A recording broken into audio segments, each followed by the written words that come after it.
आज का कर्म ही भविष्य में भाग्य बन जाता है। एक समय की बात है, एक पीपल के पेड़ पर कबूतर और कबूतरी बैठे हुए थे। सर्दियों की रात थी, कड़कड़ाती हुई ठंड पड़ रही थी। तब कबूतरी कबूतर से कहती है, हे स्वामी, आज की रात को निकालने के लिए ऐसा क्या किया जाए जिससे आज की रात निकल जाए? सर्दी बहुत भारी पड़ रही है।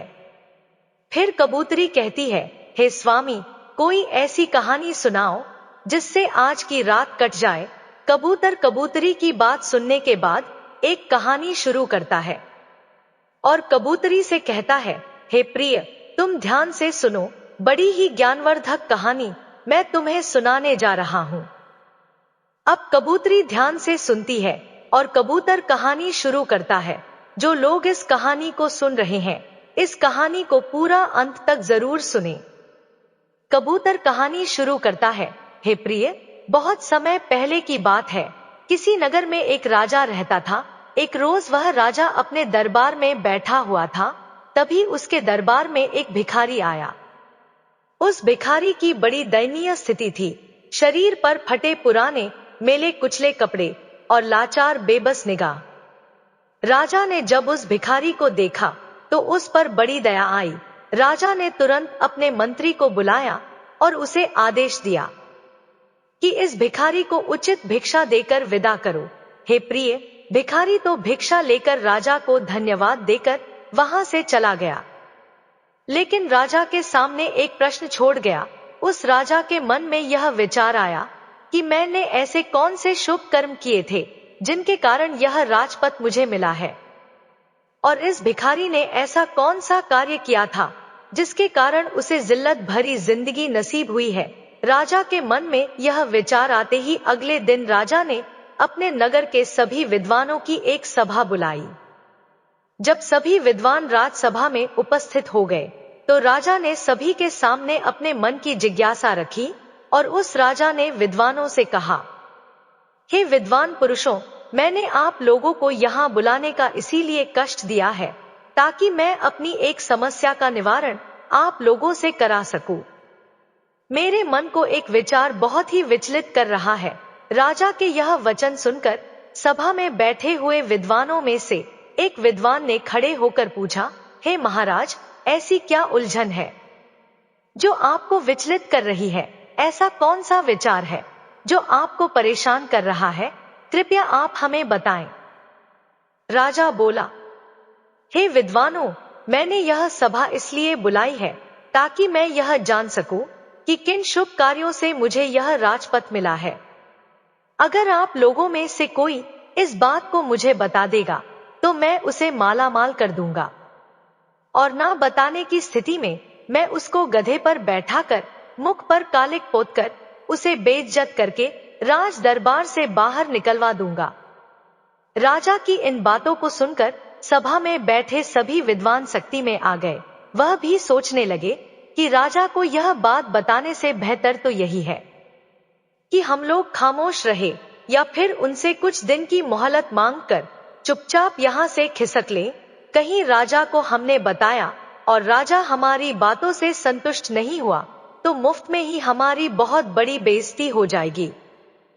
यह विचार कर सभी विद्वानों ने आपस में सलाह मशवरा करके सभी विद्वानों ने राजा से कहा, महाराज, हम आपकी इस प्रश्न का उत्तर तो दे देंगे कि किस पुण्य कर्म के कारण आपको राजपद नसीब हुआ है, लेकिन उसके लिए आपको हमें कुछ दिन की मोहलत देनी होगी।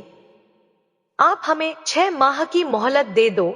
6 महीने के बाद हम आपको यह राज बता देंगे कि किस पुण्य कर्म के कारण आपको यह राजपद नसीब हुआ है। राजा ने कहा, ठीक है, हम तुम्हें 6 महीने की मोहलत देते हैं, लेकिन ध्यान रहे 6 महीने के बाद तुम्हें हर हालत में मेरे प्रश्न का उत्तर देना होगा। सभी विद्वानों ने राजा को आश्वासन दिया और राजा से कहा, महाराज, आप बिल्कुल भी चिंता ना करें, 6 महीने बाद हम आपकी जिज्ञासा का जरूर समाधान कर देंगे।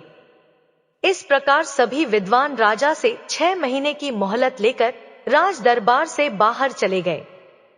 सभी विद्वानों ने राजा से कह तो दिया था, लेकिन इसका उत्तर उन्हें भी मालूम नहीं था। सभी ने बाहर आकर विचार विमर्श किया कि अब इस मुसीबत से कैसे छुटकारा पाया जाए। सभी विद्वान मौन थे, इसका हल किसी को भी मालूम नहीं था।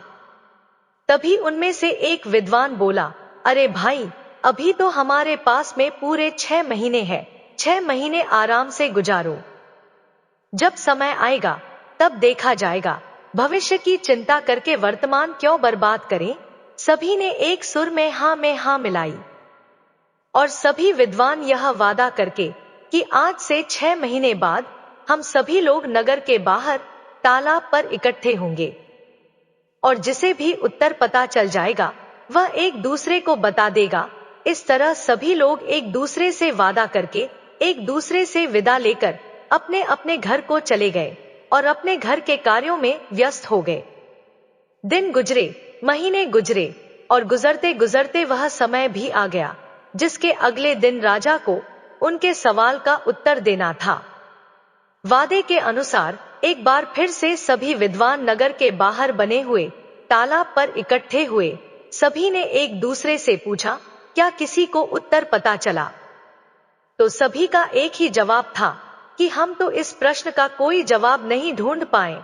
जब सबको यह पता चला कि राजा के प्रश्न का उत्तर किसी के पास नहीं है, तो यह जानकर सभी चिंतित हो गए और सोचने लगे कि अब क्या किया जाए। जब सभी विद्वान चिंता में डूबे हुए थे, तभी ना जाने कहां से एक वृद्ध सन्यासी वहां पहुंचा। जब उसने सभी विद्वानों को चिंता में डूबा देखा, तो उसने विद्वानों से पूछा, क्या बात है भाई, आप सभी लोग चिंता में क्यों बैठे हो? साधु महाराज के पूछने पर विद्वानों ने सारा घटनाक्रम उस सन्यासी को बता दिया और कहा, महात्मा जी, यदि हमने कल राजा को उसके पीछे प्रश्न का उत्तर नहीं दिया तो राजा हमारा सिर मुड़वाकर गधे पर बिठाकर राज्य से बाहर निकलवा देगा। इसी कारण से हम सभी लोग चिंता में बैठे हुए हैं। विद्वानों के मुख से यह वचन सुनकर उस वृद्ध सन्यासी ने कहा, हे विद्वानों, अब तुम्हें चिंता करने की कोई आवश्यकता नहीं है, क्योंकि मुझे पता है तुम्हारे नगर के राजा को किस पुण्य कर्म के कारण राजपद नसीब हुआ है। सभी विद्वानों ने कहा, सच महात्मा जी, आपको पता है? सन्यासी बोला, बिल्कुल। सभी विद्वान उस महात्मा के आगे हाथ जोड़कर बोले, महात्मा जी, यदि ऐसी बात है तो कृपया हमें बताओ ना कि किस पुण्य कर्म के कारण हमारे राजा को राजपद नसीब हुआ है। हम वादा करते हैं, हमें जो भी उपहार उस राजा से मिलेगा उसमें से ज्यादा हम आपको दे देंगे। वृद्ध सन्यासी बोला, हे विद्वानों, मुझे आपसे कोई उपहार नहीं चाहिए। आप तो सिर्फ मुझे राजा के पास ले चलो, मैं स्वयं उनके प्रश्न का उत्तर दे दूंगा। उस सन्यासी की इन बातों को सुनकर सभी विद्वानों के चेहरे खिल गए। सभी विद्वान उस वृद्ध सन्यासी को लेकर राजा के दरबार में जा पहुंचे। उन्होंने उस वृद्ध सन्यासी का राजा से परिचय कराया और कहा, हे राजन, यह सन्यासी आपके प्रश्न का जवाब दे देंगे। राजा ने कहा, कोई बात नहीं, मुझे तो मेरे प्रश्न का उत्तर चाहिए, चाहे आप दे या यह महात्मा जी दे। बताओ सन्यासी देवता, मुझे किस पुण्य कर्म के कारण यह राजपथ मिला है? राजा के वचन सुनकर वह सन्यासी बोला, महाराज, क्या आप सचमुच में ही यह जानना चाहते हो कि आपको ही क्यों यह राजपथ मिला है? तो महाराज, इन बेचारे विद्वानों को सताने से कोई फायदा नहीं है। आपके प्रश्न का उत्तर तो सिर्फ एक व्यक्ति ही दे सकता है। राजा ने आतुर होकर पूछा कि कौन बता सकता है? तो वृद्ध सन्यासी बोला, महाराज, यहाँ से 100 कोस दूर उत्तर दिशा में एक वन में एक ज्ञानी महात्मा तपस्या कर रहे हैं। वह महात्मा राख खाते हैं, राख के अतिरिक्त कुछ भी नहीं खाते हैं और राख का ही मल त्याग करते हैं। वे महान महात्मा दूरदृष्टा है, वही तुम्हारे प्रश्न का उत्तर दे सकते हैं। यह सुनकर उस राजा ने वृद्ध सन्यासी की बात पर विश्वास किया और अपना राजपाट अपने मंत्रियों के हवाले करके वृद्ध सन्यासी के बताए अनुसार उस महात्मा की खोज में चल दिए जो महात्मा राख खाते थे।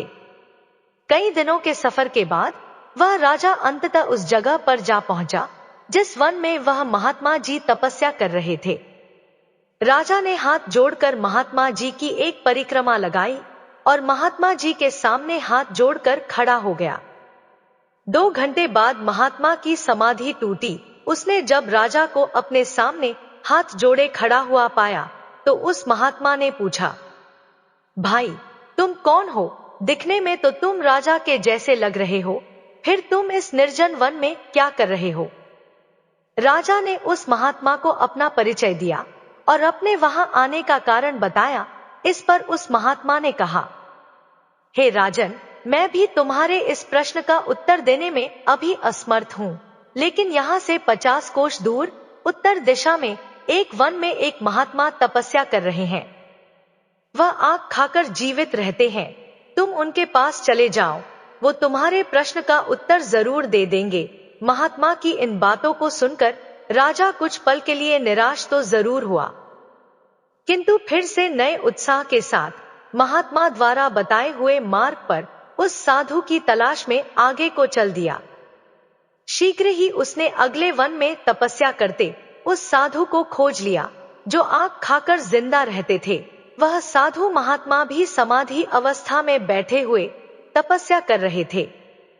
कुछ देर बाद जब उन महात्मा की समाधि टूटी तो उन्होंने अपने सामने राजा को आदरपूर्वक मुद्रा में खड़ा हुआ पाया।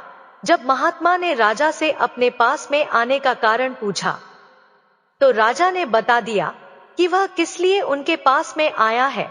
तब साधु ने कहा, सुनो राजन, यह सच है कि मैं बहुत दिनों से तपस्या कर रहा हूं, किंतु कुछ बातें ऐसी हैं जिनका रहस्य मुझे भी पता नहीं है। तुम जिस प्रश्न के लिए मेरे पास में आए हो, तुम्हारा प्रश्न भी कुछ ऐसा ही है। मैं इसका उत्तर बताने में असमर्थ हूं। जब वह राजा उन साधु महाराज के इन वचनों को सुनता है तो वह निराश हो जाता है। राजा साधु से कहता है, हे प्रभु, तब तो मेरा इतनी दूर आना व्यर्थ ही गया। मैं तो आशा लेकर आपके पास में आया था कि आप मेरी समस्या का अवश्य निराकरण कर देंगे। जब वह साधु राजा को बहुत उदास देखते हैं तो कहते हैं, हे राजन, निराश मत हो। मुझे आपके प्रश्न का उत्तर पता नहीं है, लेकिन मैं उस व्यक्ति को भली भांति जानता हूं जिसके पास में तुम्हारे सभी सवालों के उत्तर है। राजा ने कहा, ठीक है महाराज, आप उनका ही पता बता दीजिए। इतनी दूर आया हूं तो मैं उनसे भी मिल लेता हूं। साधु बोले, सुनो राजन, यहां से 50 मील जब तुम आगे जाओगे तो एक नीलगढ़ नाम का शहर पड़ेगा। उस शहर में एक अर्पण नाम का वैश्य रहता है। उस वैश्य की पत्नी इस समय गर्भवती है और अब से 2 दिन बाद उस वैश्य की पत्नी के गर्भ से एक पुत्र जन्म लेगा। उसके घर में पुत्र तो जन्म लेगा, लेकिन कुछ घंटे जीवित रहने के बाद उसकी मृत्यु हो जाएगी। जब उसकी मृत्यु हो जाएगी तो वैश्य श्मशान की मिट्टी में अपने पुत्र को दफन करेगा। जब वैश्य अपने पुत्र को दफन करके वापस लौट जाए तो तुम उस मृत बच्चे की देह को जमीन से बाहर निकाल लेना और उस मृत बच्चे के सामने तुम अपना प्रश्न रखना। तुम्हें तुम्हारे प्रश्न का उत्तर मिल जाएगा। राजा ने साधु को धन्यवाद किया और साधु से विदा लेकर राजा आगे को बढ़ गया।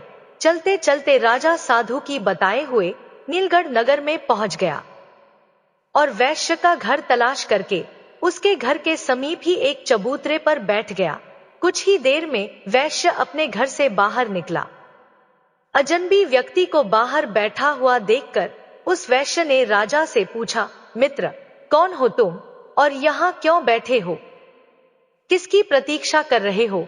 राजा बोला, मुझे प्रतीक्षा है तुम्हारे घर में आने वाले उस नन्हे से मेहमान की, जो शीघ्र ही तुम्हारी पत्नी के गर्भ से जन्म लेने वाला है। वैश्य अजनबी के मुख से जब इन बातों को सुनता है तो उसे बड़ा ही आश्चर्य होता है। राजा की इन बातों को सुनकर वैश्य राजा से पूछता है कि आपको कैसे पता चला कि मेरी पत्नी गर्भवती है?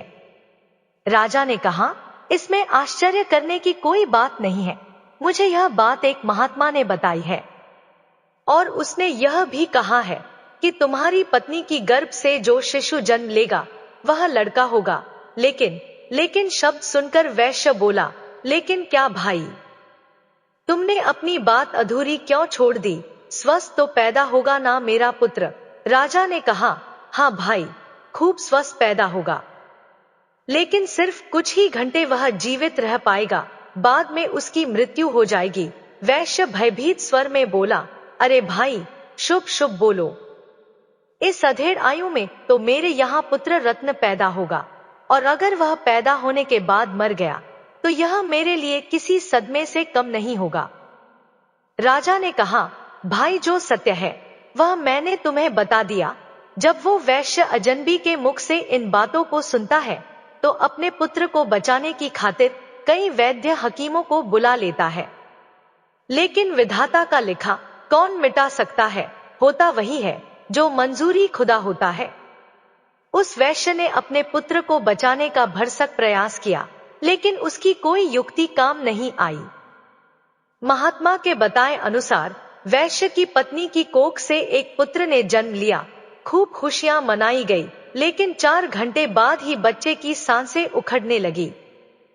सभी वैद्य हकीमों ने बच्चे को बचाने की खूब जतन किए, लेकिन उनका कोई प्रयास सफल नहीं हुआ और वह बच्चा 4 घंटे की आयु जीकर शांत हो गया, यानी उसकी मृत्यु हो गई। जिस घर में कुछ देर पहले तक खुशियों की शहनाइयां बज रही थी, खुशी का माहौल था, बच्चे के प्राण त्यागते ही एकदम से मातम सा छा गया। वैश्य के घर में हाहाकार मच गया। छाती पर पत्थर रखकर उसने अपना कर्तव्य पूरा किया।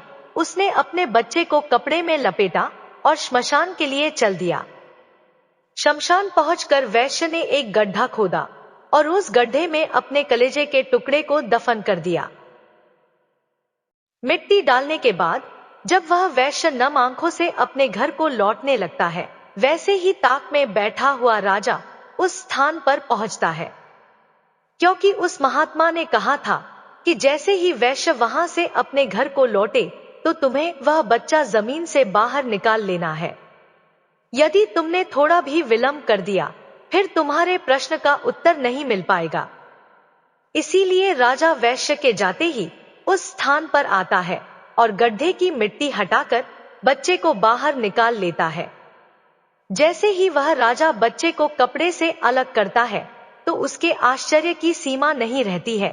होता यह है कि वह मरा हुआ बच्चा फिर से जीवित हो जाता है और राजा से कहता है, क्या हुआ भाई, तुमने मेरी चिरनिद्रा में क्यों बाधा पैदा किया है? बच्चे की इन बातों को सुनकर राजा अपना प्रश्न उस बच्चे को बताता है और कहता है कि मैं अपने प्रश्न के उत्तर के लिए तुम्हारे पास में आया हूं। एक तुम ही हो जो मेरी शंका का समाधान कर सकते हो। राजा ने जब उसको अपनी समस्या बताई तो वह बालक बोला, भाई सुनो, जिस कारण से या जिस कर्म से तुम्हें यह राजपद नसीब हुआ है वह एक लंबी कहानी है। यदि तुम यह जानना ही चाहते हो तो मैं वह कहानी तुम्हें संक्षेप में सुनाता हूं। भाई, इस जन्म में तुम राजा हो। इस जन्म से पहले यानी पूर्व जन्म में तुम मेरे मंझले भाई थे। राजा आश्चर्य से बोला कि मैं तुम्हारा भाई था। तो बालक बोला, हाँ राजन, पूर्व जन्म में हम 4 भाई थे। तब हम एक आश्रम में रहकर विद्या अध्ययन किया करते थे। पहले के समय में एक विद्यार्थी का जीवन एक सन्यासी की तरह होता था। ब्रह्मचर्य का पालन करना, भिक्षा मांगकर भोजन करना और भी कई नियम थे जो एक विद्यार्थी को पालन करने होते थे। उन्हीं नियमों का पालन करते हुए हम चारों भाई एक साथ एक आश्रम में विद्या अध्ययन कर रहे थे। हम चारों भाई आश्रम के नजदीक नगर में भिक्षा मांगने जाया करते थे और जो कुछ भी भिक्षा हम चारों भाइयों को प्राप्त होती थी उसे हम चारों भाई मिलजुल कर बांट कर खा लिया करते थे। इस तरह से हम चारों भाई आश्रम में रहकर विद्या अध्ययन कर रहे थे और यह क्रम कई वर्षों तक ऐसे ही चलता रहा। किंतु एक दिन हम लोगों से एक बहुत बड़ी गलती हो गई। राजा ने उत्सुकतावश पूछा, कैसी गलती? तो बालक बोला, हे राजन, बीच में मत बोलो, बस तुम मेरी बातों को सुनो, क्योंकि मेरे पास बहुत ही कम समय बचा हुआ है। यदि वह निकल गया तो तुम्हारा उत्तर भी अधूरा रह जाएगा। राजा बालक की जब इन बातों को सुनता है तो एकदम से चुप हो जाता है। बच्चा आगे कहानी बताते हुए कहता है, हे राजन, एक दिन रोज की तरह हम चारों भाई भिक्षा मांगने के लिए निकले। कई लोगों के घरों पर जाकर हमने भिक्षा के लिए आवाज लगाई, लेकिन किसी भी दरवाजे से हमें अन्न का एक दाना नसीब नहीं हुआ। उस दिन हम चारों भाई खाली हाथ ही आश्रम लौट आए, क्योंकि हम चारों भाइयों में से किसी को भी भिक्षा नहीं मिली थी। इस कारण हमने वह रात खाली पेट ही गुजारी। दूसरे दिन भी हम चारों भाइयों के साथ कुछ ऐसा ही हुआ। उस दिन भी हमें अन्न का एक दाना नहीं मिला, और तीसरा दिन भी हम लोगों ने भूखे रहकर ही गुजारा। किसी भी गृहस्थ ने हमें भिक्षा नहीं दी, उल्टा हमें यह कहकर दुत्कार दिया, इतने हट्टे कट्टे होकर भी भिक्षा मांगते हो, तुम्हें भिक्षा मांगते हुए शर्म नहीं आती। उस गृहस्थ के अपमान भरे शब्द सुनकर हम तीनों भाइयों के सर शर्म से नीचे झुक गए। लज्जा के मारे हम तीनों भाई उस दिन से भिक्षा मांगने भी नहीं गए, लेकिन तुझे यह बात स्वीकार नहीं थी। तुमने कहा कि एक ब्रह्मचारी को लज्जा कैसी। लज्जा को त्यागने के लिए ही तो आश्रम में गुरुजी हमें भिक्षा लाने के लिए कहते हैं, ताकि आगे चलकर ब्रह्मचारी निराकार भाव से परमार्थ के कार्य कर सके। उसके मन से ऊंच नीच, जात पात, छोटे बड़े का भाव समाप्त हो जाए और सभी को एक दृष्टि से देखें। उसके लिए ना कोई छोटा हो और ना कोई बड़ा हो, सभी मानव एक समान है, यह भावना उसके अंदर पैदा हो जाए। इसीलिए एक साधु को भिक्षा मांगना बहुत जरूरी होता है, तभी उसके अंदर से भेदभाव की भावना समाप्त होती है। इसीलिए उस दिन तुम अकेले ही भिक्षा मांगने निकल गए। जब तुम भिक्षा मांगकर वापस लौटे तो तुम्हारी झोली में इतना आटा था जिससे 4 रोटियां तैयार हो सके। हम तीनों भाइयों ने मिलकर तुम्हारे द्वारा लाए हुए आटे से 4 रोटियां बनाई और चारों रोटियां को आपस में बांटकर खाने की तैयारी करने लगे, क्योंकि हम चारों भाई 3 दिनों के भूखे थे। इसीलिए हम जल्दी से जल्दी अपनी भूख मिटाना चाहते थे। जब हम चारों भाई रोटी खाने ही वाले थे, तभी एक वृद्ध ब्राह्मण भोजन की तलाश में हमारे पास में पहुंचा।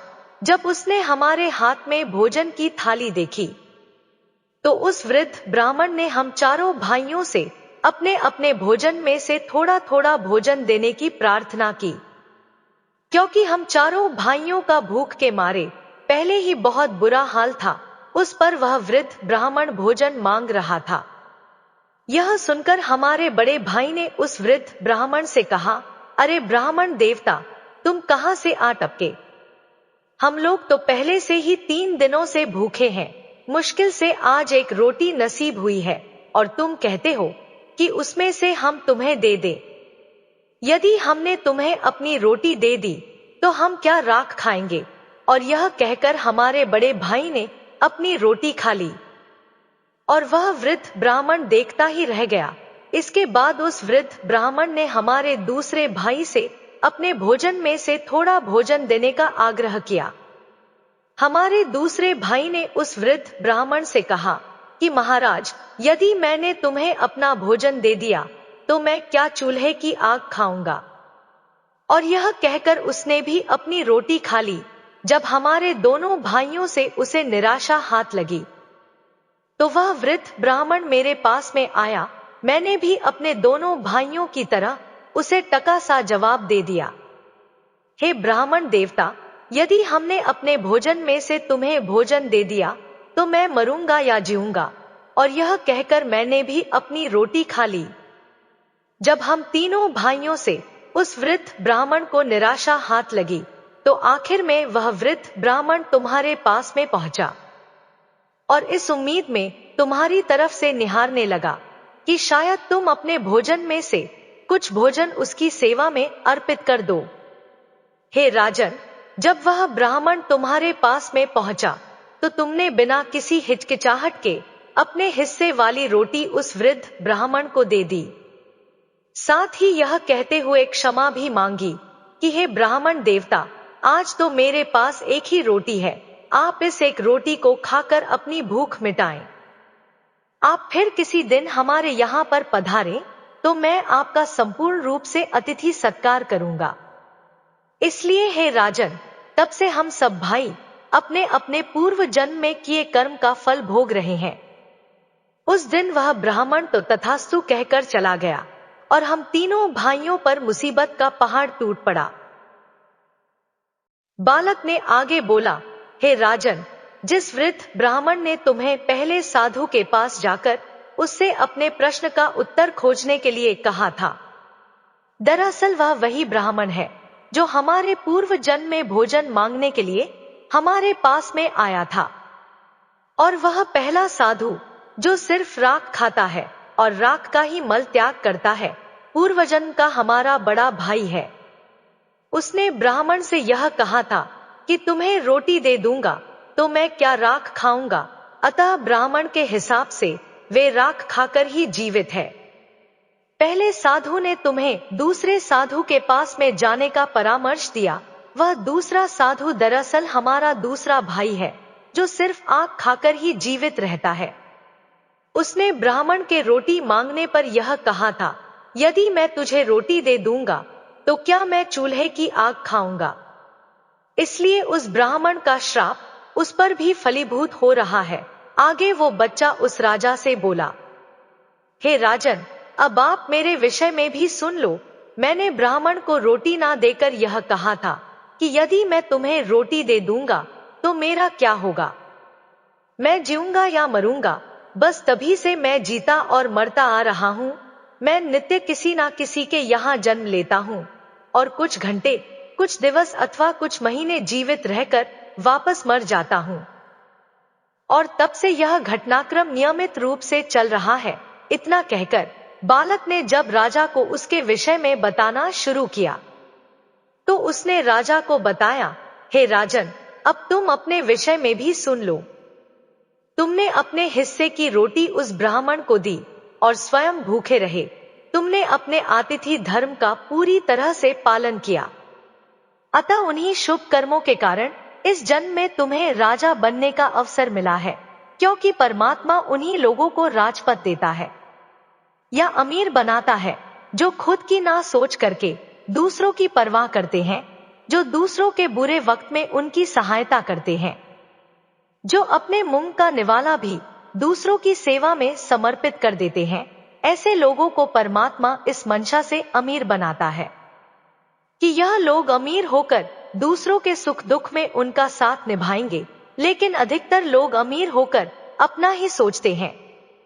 वह यह भूल जाते हैं कि यह अमीरी हमें हमारे पिछले जन्म के पुण्य फलों के कारण प्राप्त हुई है और परमात्मा ने हमें दूसरों की सहायता के लिए अमीर बनाया है।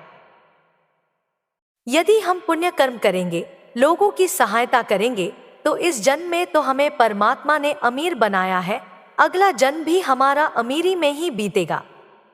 इसलिए हे राजन, तुम्हारे लिए अच्छा यही होगा कि तुम अपनी प्रजा की, गरीब असहाय लोग की और जरूरतमंद लोगों की भरपूर मदद करो, परोपकार के कार्य करो, ताकि तुम्हारा आगामी जीवन भी सुखमय बन सके। इतना कहकर बालक एकदम से चुप हो गया और उसकी आंखें बंद हो गई। उसकी गर्दन एक ओर लुढ़क गई। राजा समझ गया कि यह बच्चा सिर्फ इतनी देर के लिए ही जीवित हुआ था। अतः राजा ने बड़ी सावधानी के साथ में उस बालक को कपड़ों में लपेटा और बड़े ही सम्मान के साथ उस बच्चे को जमीन में दबा दिया। और जमीन में दबा देने के बाद राजा अपने नगर को वापस लौट गया, क्योंकि अब राजा को भी यह पता चल चुका था कि उसे इस कारण से यह राजपद नसीब हुआ है। तो मित्रों, यह थी आज की कहानी। आशा है मित्रों, इस कहानी से आपको भी पता चल गया होगा कि किस कर्म के कारण मनुष्य रंग से राजा बन जाता है और किस कर्म के कारण मनुष्य को जिल्लत भरी जिंदगी बिताना पड़ता है। मित्रों, यदि आप भी अपना कल अच्छा चाहते हैं तो कृपया गरीब असहाय लोगों की मदद करें, जरूरतमंद लोगों की सहायता करें और ईश्वर का भजन करें, क्योंकि हमारा कल का किया हुआ कर्म ही भविष्य में हमारा भाग्य बन जाता है। जो अच्छा कर्म करते हैं वह सुख पाते हैं और जो बुरा कर्म करते हैं वह दुख पाते हैं। मित्रों, यहाँ हमारी आज की कहानी समाप्त होती है। मित्रों, उम्मीद करते हैं कि आपको हमारी कहानी अच्छी लगी होगी। वीडियो कैसी लगी कमेंट बॉक्स में कमेंट करके जरूर बताएं। वीडियो को लाइक शेयर करें और हमारे चैनल को सब्सक्राइब करें। धन्यवाद।